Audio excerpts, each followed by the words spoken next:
messenger had been there from the beginning, and that thinking and foresight were the basis of his missions. They called him the messenger, but in fact he was more like a recruiter, a gatherer of people. He ranged far and wide and would seek out people with the right attributes and attitudes and tell them of the cities, particularly Manchester, Rochester, and Concord. He would offer them a place and then move on to find more. Once he had gathered 10 recruits, he would lead them back to Manchester, stay a while, and then head out again.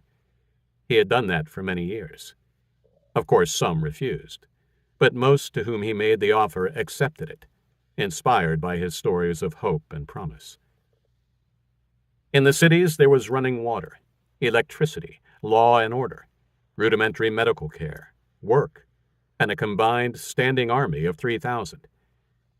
The messenger's ability to relate to everybody he met and paint a picture of the life that was possible in the cities meant that he had been a major force in the growth of the population since the original group had settled there 10 years before. Looking at the ragged and underfed individuals going about their daily lives as he entered the square of Pelham, it wasn't hard to see why the recruiting part of his job was easy. He rarely recruited anyone from Pelham, though. Their mindsets and patterns of living were too ingrained.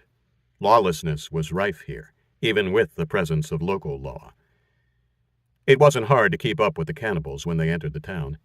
The unwashed throng opened for them like the sea parting for Moses, and he deliberately slowed in case one should turn and spot him. While the tall, well-fed cannibals could not be mistaken for villagers, he also would be easy to spot as an outsider. The messenger was tall and rangy. Underneath his dark, dusty clothes, he was all lean muscle.